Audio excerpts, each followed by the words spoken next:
Hello बच्चों, स्वागत है हमारे यूट्यूब चैनल फिजिक्स विद के उत्तम में। और आज हम लोग 12th क्लास की फिजिक्स में वेव ऑप्टिक्स का लेक्चर नंबर 15 पढ़ने जा रहे हैं। और आज का टॉपिक है मेलस का नियम। मेलस का नियम क्या है, इसकी सहायता से हम चीज क्या ज्ञात करते हैं, ये समझना है। तो मेलस का नियम बताता है कि जब कोई समतल ध्रुवित प्रकाश किसी पोलराइड से गुजरता है, ठीक है ना, तो पोलराइड यहाँ पर क्लोराइड के दो यूज हम लोग पढ़ेंगे।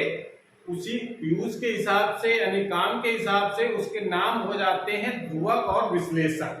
तो ध्रुवक और विश्लेषक क्या होते हैं, पहले तो ये हम लोग जान लें, तो अभी स्टेटमेंट्स का समझ में आएगा, ठीक है ना। तो ये ध्रुवक और विश्लेषक क्या मतलब है, दोनों क्लोराइड फिल्म ही होती हैं, केवल नाम अलग अलग है।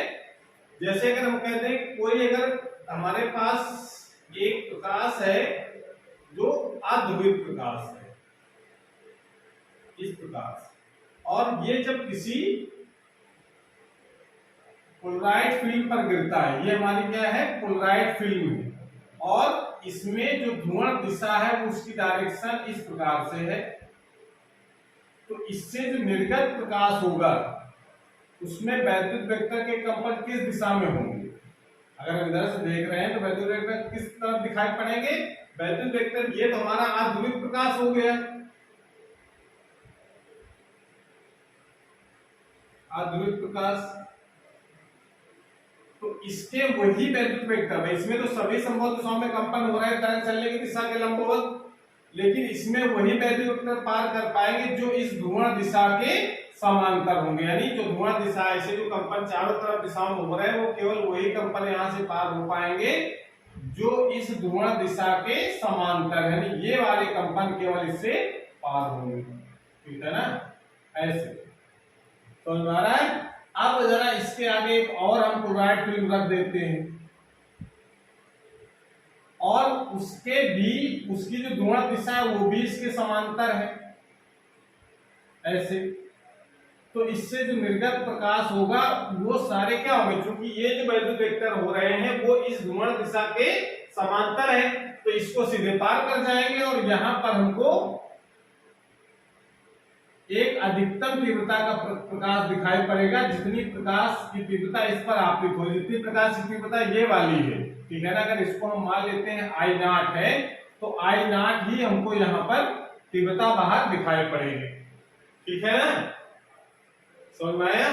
तो इसका मतलब है कि ये क्या कर रहा है, ये वाला जो क्लोराइड, दोनों क्लोराइड फिल्म ही है, ये क्या कर रहा है, इस अध्रुवित प्रकाश को ध्रुवित करता है। यानी ये प्रकाश कैसा है हमारा, समतल ध्रुवित, समतल ध्रुवित प्रकाश। और यहां पर जो तीव्रता हमको मिलेगी वो कैसे मिलेगी, जितनी ये आपतित होगी उतनी ही पूरी पूरी बाहर निकल आएगी, ठीक है ना। तो ये जो अध्रुवित प्रकाश है जब इस क्लोराइड में गुजरता है तो क्या कर देता है, समतल ध्रुवित कर देता है, ठीक है ना। तो एक तरीके से कह सकते हैं ये एक ध्रुवक का काम कर रहा है, ठीक है। ध्रुवक का मतलब पोलराइजर की तरह काम करता है, तो इसलिए इस वाले को कहा जाता है ध्रुवक, ठीक है ना। ध्रुवक क्यों कहते हैं, क्योंकि ये अध्रुवित प्रकाश को ध्रुवित करता है। ये इस वाले दूसरा जो क्लोराइड लगाया जा रहा है इसका परीक्षण करने के लिए, एक तरीके से परीक्षण करना ही है। अगर इसको घुमाना शुरू कर दें, जैसा मैंने पिछले बार जो बताया था कि जो क्लोराइड वो घुमाएंगे तो इससे निर्गत प्रकाश की तीव्रता में वेरिएशन होता है, अगर उस पर समतल ध्रुवित प्रकाश आपतित होता है तो अगर समांतर, अगर ध्रुवण दिशा और ये वैद्युत वेक्टर दोनों अगर समांतर है तो निर्गत प्रकाश की तीव्रता अधिकतम होगी। तो ये चूंकि ये परीक्षण करता है इसलिए इसका नाम होता है विश्लेषक, विश्लेषक। इसको क्या कहते हैं, दोनों क्या क्लोराइड फिल्म ही है, ठीक है ना। इसको विश्लेषक, एक को ध्रुवक, लेकिन दोनों क्लोराइड फिल्म नाम के हिसाब से इसके काम होगा। ये प्रकाश को ध्रुवित करता है इसलिए ध्रुवक, ये प्रकाश को एनालाइज करता है तो इसलिए एनालाइजर, यानी इसको कहते हैं हम लोग विश्लेषक, हिंदी में कहा जाता है, ठीक है ना। तो ये तो हो गया कि अगर इस वैद्युत वेक्टर के कंपन इसके समांतर हो रहे हैं तब तो पूरा पूरा बाहर निकल गया। अगर यही कंडीशन अगर इस तरीके की हो जाए कि ये हमारे पास अध्रुवित प्रकाश है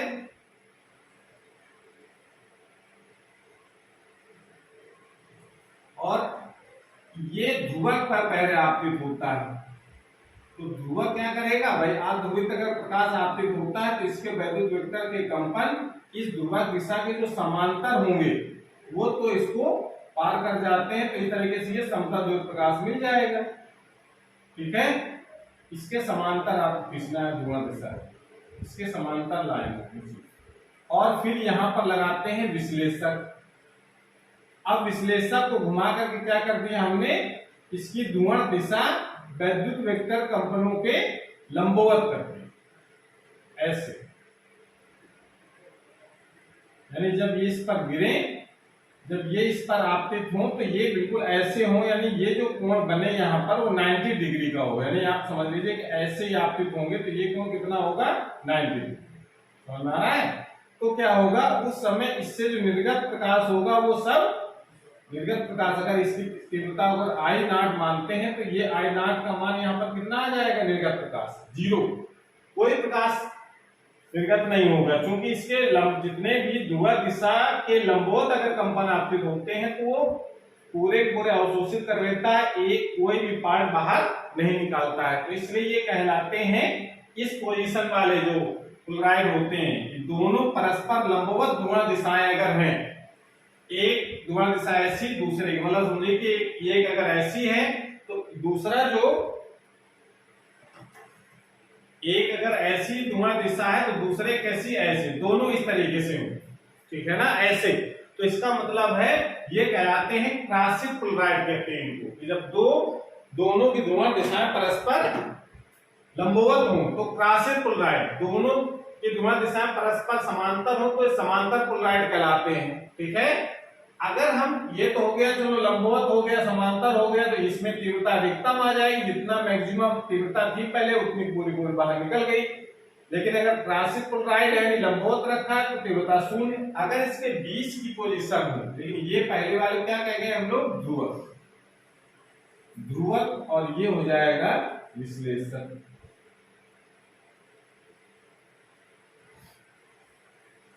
लेकिन अगर इसकी तीसरी पोजीशन देखो, यहां से मेलस का नियम का जन्म होता है, तो तीसरी पोजीशन हम बनाने जा रहे हैं। अगर ये अध्रुवित प्रकाश है और यहां पर इस ध्रुवक पर अगर आपतित होता है तो इससे निर्गत प्रकाश जो होगा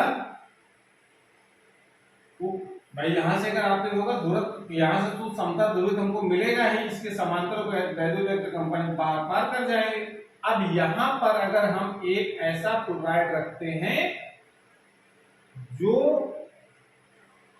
इस प्रकार से, यानी कह सकते हैं जो इस पर आपतित हो, तो जैसे ये तिरछा गिरा ना, ऐसे तिरछा गिरेगा तो कुछ कोण बनेगा यहाँ, तो यहाँ पर तीव्रता कितनी बाहर निकलेगी। तो इसके लिए मेलस ने एक सूत्र बताया है, आई कॉलेज से निर्गत प्रकाश की तीव्रता, वो इस पर आपतित प्रकाश की तीव्रता आई नॉट और cos स्क्वायर थीटा के बराबर होती है।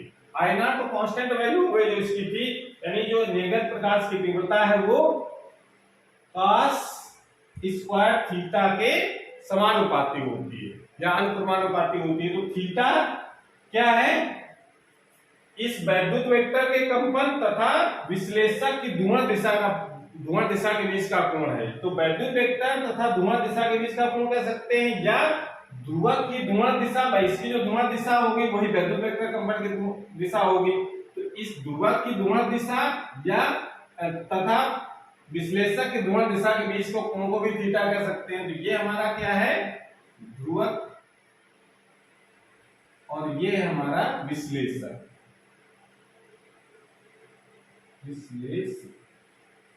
अब यहां से जरा इसकी भाषा हम लोग लिखेंगे, मेलस का नियम क्या कहता है। ठीक है, तो ये जो संबंध आया है इसको हम लोग मेलस का नियम कहते हैं। क्या इसकी स्टेटमेंट क्या होगा, ये हम आपको समझाने जा रहे हैं कि अब जो लिखने जा रहे हैं कि मतलब ये जो पहला जो क्लोराइड लगा हुआ है ये कैसा है, ये इसका नाम तो ध्रुवक है लेकिन है क्लोराइड फील्ड, और ये ध्रुवित जो अध्रुवित प्रकाश गिर रहा है वो क्या कर देता है, उसको निर्गत प्रकाश जो निकलता है उसको समतल ध्रुवित कर देता है, ठीक है ना। और समतल ध्रुवित प्रकाश जब विश्लेषक पर गिरता है तो विश्लेषक से निर्गत प्रकाश की तीव्रता ध्रुवक की ध्रुवण दिशा तथा विश्लेषक की ध्रुवण दिशा के बीच के कोण के त्रिज्या के स्क्वायर के अनुक्रमानुपाती होता है। ये इसका स्टेटमेंट है। तो स्टेटमेंट क्या लिखेंगे, देखो जरा, इसमें हम लोग स्टेटमेंट बनाइए जरा, ये बात अपने मन से भी लिखा जा सकता है, ठीक है। तो मेलस का नियम विश्लेषक निर्गत प्रकाश की तीव्रता को बताता है क्या होगा, ठीक है।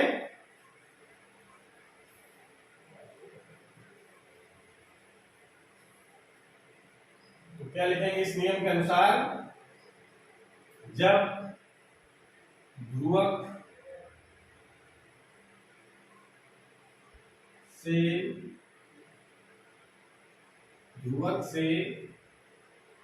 समतल ध्रुवित प्रकाश ध्रुवक से निकलकर, जब ध्रुवक से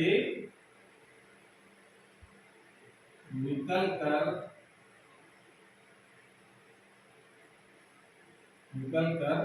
समतल ध्रुवित प्रकाश विश्लेषक, ये ध्रुवक हो गया, यहां से निकलने वाला जो प्रकाश है, ठीक है ना, यहां से स्टार्ट होती है मेलस नियम की कहानी। ध्रुवक से निकलकर समतल ध्रुवित प्रकाश, ये समतल प्रकाश हो गया, विश्लेषक पर गिरता है। जब ध्रुवक से निकलकर समतल ध्रुवित प्रकाश विश्लेषक पर आपतित होता है,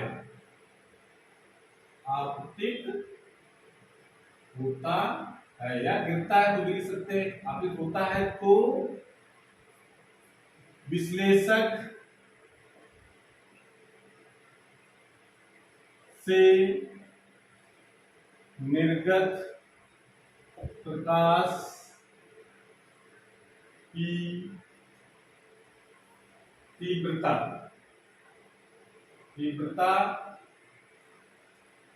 ध्रुवक की ध्रुवण दिशा तथा विश्लेषक की ध्रुवण दिशा के बीच बने कोण थीटा के त्रिज्या मतलब कॉस के वर्ग के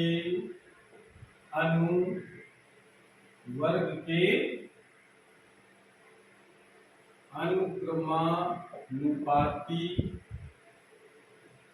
होती है।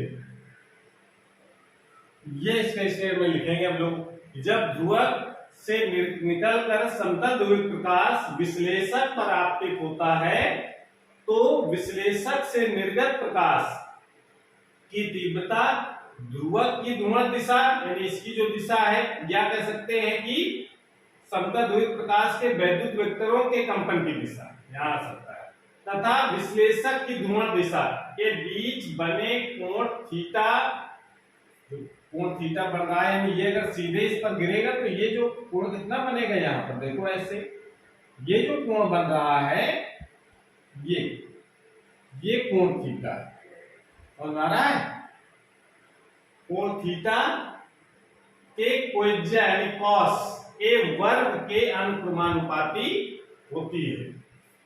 तो ये इसका स्टेटमेंट लिखेंगे, तो इसको प्रूव करना है, यानी कह सकते हैं कि जो I डायरेक्टली प्रोपोर्शनल क्या लिखा जा सकता है, cos स्क्वायर थीटा, या इसमें लिख सकते हैं I I0 cos square theta. ये I0 क्या है, विश्लेषक पर आपतित प्रकाश की तीव्रता है, ठीक है ना। इसको क्या लिख सकते हैं, इसको लिखा जा सकता है, जहां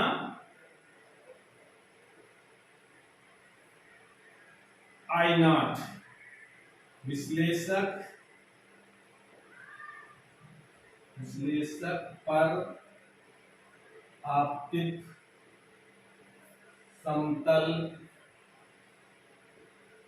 ध्रुवित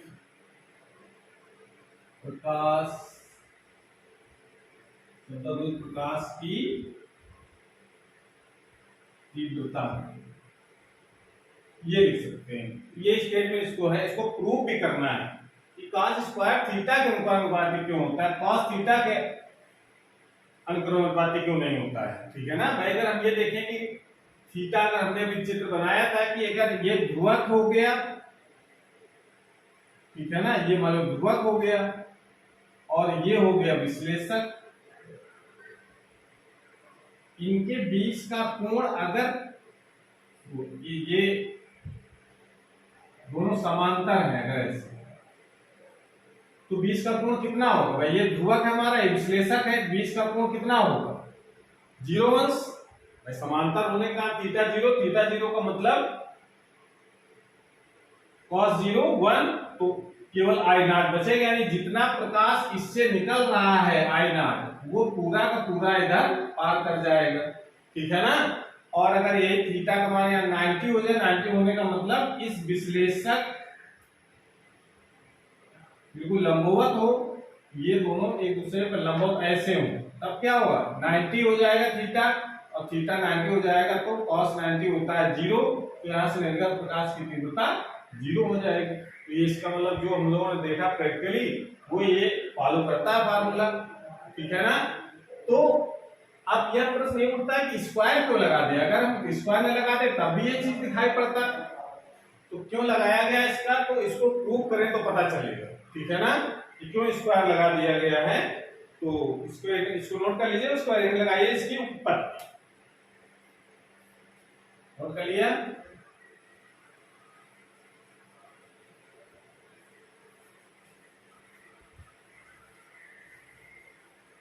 और जानते हैं कि प्रकाश की जो तीव्रता होती है या किसी भी तरंग की जो तीव्रता होती है वो उस तरंग के आयाम के वर्ग के अनुपाती होती है। ये तो हमको पता है पहले से, किसी भी तरंग की तीव्रता हो उस तरंग के आयाम के वर्ग के अनुपाती होती है। तो वो कॉन्सेप्ट यहाँ पर लगा करके उसको प्रूव करेंगे, तो यदि लगाएंगे ऊपर प्रूफ इसका कैसे करें, इसकी भाषा क्या लिखेंगे, माना एक समतल ध्रुवित प्रकाश समतल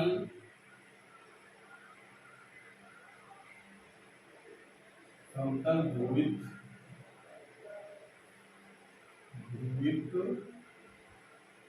माना समतल ध्रुवित प्रकाश माना विश्लेषक पर, माना विश्लेषक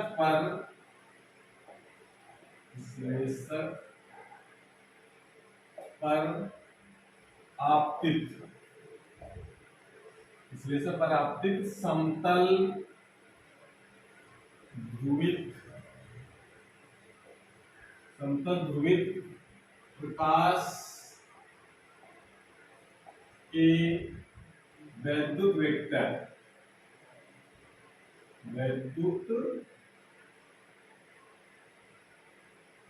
वेक्टर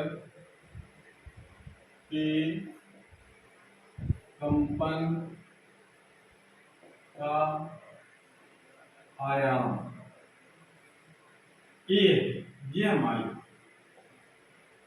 माना विश्लेषक पर आपतित समतल ध्रुवित प्रकाश के वैद्युत वेक्टर के कंपन का आयाम ए है। यानी आप ये समझ लीजिए कि जो ये चित्र की तरह समझिए, ये हम बना लेते हैं एक विश्लेषक पर प्रकाश कैसा गिरेगा, ध्रुवक से जो आएगा समतल ध्रुवित प्रकाश, तो इसकी ध्रुवण दिशा तो हम मान लेते हैं इसकी इस प्रकार से है विश्लेषक की,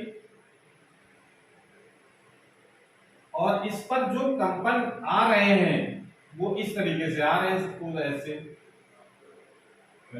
कैसे आ रहे हैं, ऐसे आपतित होते हैं।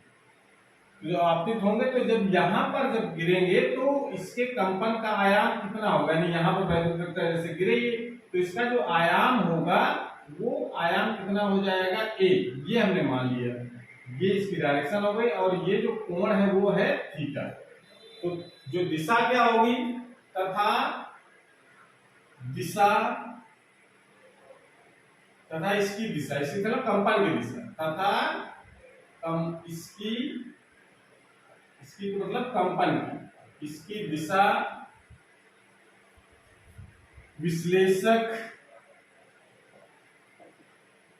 के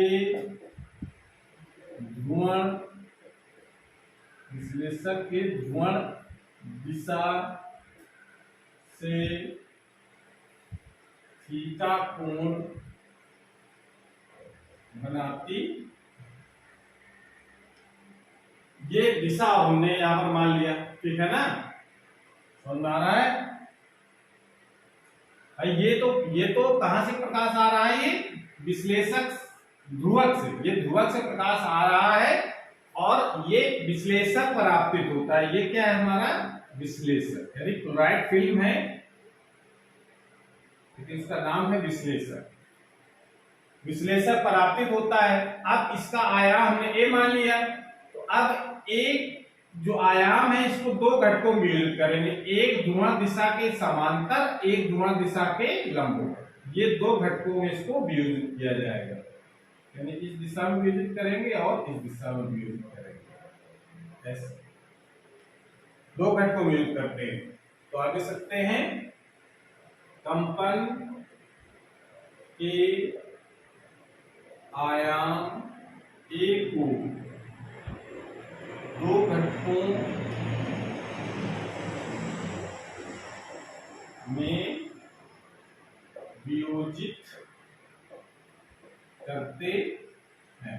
नंबर एक ध्रुवण दिशा, नंबर एक विश्लेषक की बात हो रही है। यहाँ ध्रुवक की कोई काम, ध्रुवक का कोई काम नहीं है, हमने मान लिया है कि ध्रुवक से निकलने वाला प्रकाश समतल ध्रुवी।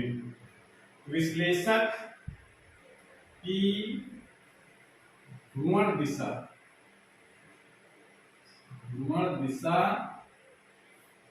के समांतर घटक, तो समांतर घटक क्या हो जाएगा, अब जैसे ये अगर कोण थीटा माना है तो इसके दोनों समांतर घटक जिस कोण दिया होता है उसमें क्या लगाते हैं cos theta, a cos theta. ये हो जाएगा विश्लेषक ध्रुवण दिशा के समांतर घटक a cos थीटा, और दूसरा क्या हो जाएगा विश्लेषक की ध्रुवण दिशा, विश्लेषक की ध्रुवण दिशा के लंबवत घटक ए साइन। ये हमने दो पार्ट इसके कर लिए, इधर तरफ हो जाएगा ए साइन थीटा और इधर हो जाएगा ए कॉस थीटा। अब इसकी पोलराइड की विशेषता होती है, पोलराइड मतलब विश्लेषक की, इसको नोट कर लो, चित्र भी बना ले साथ में।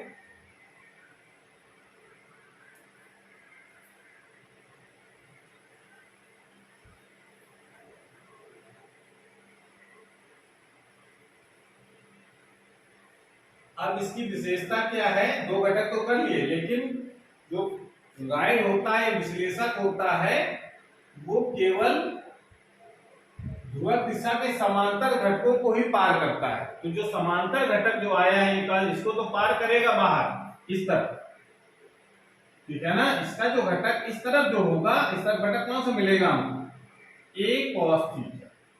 ए कॉस थीटा वाला जो घटक होगा उसको पार करेगा, ए साइन थीटा वाले को रोक देगा, क्योंकि लंबवत है वो ध्रुवण दिशा के, ठीक है ना। तो लिख सकते हैं क्योंकि विश्लेषक यानी पोलराइड है, तो पोलराइड ही विश्लेषक केवल ध्रुवण दिशा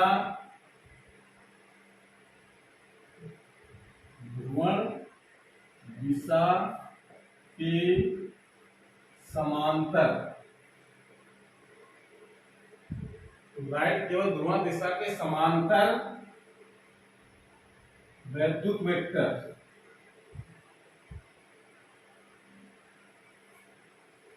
वैद्युत वेक्टर। अब यहाँ पर घटक भी कह सकते हैं क्योंकि घटक की बात हो रही है, ठीक है ना। वैद्युत वेक्टर या घटक को पार करते हैं। विश्लेषक केवल ध्रुवक दिशा के समांतर वैद्युत वेक्टर या घटक को पार करते हैं। इसलिए अब लंबवत को पार करेंगे नहीं, लंबवत को अवशोषित कर लेते हैं। इसलिए विश्लेषक से निर्गत प्रकाश की तीव्रता कितनी हो जाएगी भाई? आयाम उसका निकल रहा है a cos थीटा, और जितना आयाम निकलता है उसके वर्ग के अनुपाती होती है। तो निर्गत प्रकाश की तीव्रता कितनी हो जाएगी? I इज डायरेक्टली प्रोपोर्शनल होता है a cos square a cos theta का होल स्क्वायर। आयाम के वर्ग के अनुपाती होती है, ठीक है ना, ये पता है ना। तो इसके हिसाब से इसको और आगे थोड़ा सॉल्व किया तो इसको लिख सकते हैं a square cos square theta. अब और यहाँ इसको ऐसे लिखा जा सकता है, ठीक है ना। और अगर हम इस समानुपाती चिन्ह को अगर हटाते हैं तो यहाँ पर एक कांस्टेंट भी लगाना पड़ेगा। तो कांस्टेंट लगा करके लिखा जा सकता है a square cos square theta. अब ये a स्क्वायर क्या होगा? a स्क्वायर भाई, ये तो इसका आयाम था जो इस पर आपतित हो रहा था समतल ध्रुवित प्रकाश, तो a इसका आयाम है, लेकिन आयाम के वर्ग के अनुपाती है। इसका मतलब है कि इसकी जो तीव्रता होगी समतल ध्रुवित प्रकाश की वो हो जाएगी I नॉट, यानी इसका जो मान होगा उसके बराबर हो जाएगा I नॉट के, और ये हो जाएगा cos स्क्वायर, जहां I नॉट इक्वल टू है a स्क्वायर समतल ध्रुवित प्रकाश की तीव्रता। समतल ध्रुवित प्रकाश जो आपतित हो रहा है उसकी तीव्रता है यहाँ पर I नॉट, जिसका मान है k a स्क्वायर, और जो बाहर निकल रहा है उसकी तीव्रता कितनी बचेगी बाहर? I equal to I naught cos square. तो ये फार्मूला आता है। इस तरीके से मेलस का नियम हम प्रूव कर सकते हैं, I equal to I naught cos square. तो इस तरीके से मेलस का नियम हम लिखा जा सकता है। इसकी भाषा भी हमने लिख दी है, कैसे एग्जाम में लिखेंगे, ठीक है ना, एकदम इंपॉर्टेंट बहुत है। मेलस का नियम लिखने के लिए एग्जाम में आता है और प्रूव करने के लिए भी आता है। तो दोनों आप लिखने के लिए आएगा तो इसका स्टेटमेंट लिख देंगे, और प्रूव करने के लिए आता है तो इतना आपको और चित्र बना करके समझाना पड़ेगा। न्यूमेरिकल के लिए बहुत इंपॉर्टेंट फार्मूला है ये, इससे आधारित न्यूमेरिकल एग्जाम में बहुत पूछा जाता है कि अगर मान लो 45 अंश के कोण पर आपतित होता है तो cos 45 का मान रखेंगे, ठीक है ना। दूसरी चीज महत्वपूर्ण ये है कि अगर कोई विश्लेषक से पहले अगर ध्रुवक नहीं लगा है तो इसका मतलब अध्रुवित प्रकाश आपतित होगा, नोट कर लीजिए। और विश्लेषक पहले अगर ध्रुवक नहीं लगा है अगर, तो जो विश्लेषक का प्रकाश जो आपतित होगा कैसा होगा? अध्रुवित प्रकाश होगा। और अध्रुवित प्रकाश जब किसी क्लोराइड को पार करता है तो उससे निर्गत प्रकाश की तीव्रता हमेशा उसकी आधी हो जाती है। ये पॉइंट आप ध्यान रखेंगे, ठीक है ना। यानी जब आप यह नोट के रूप में लिख लीजिए, जब क्लोराइड पर अध्रुवित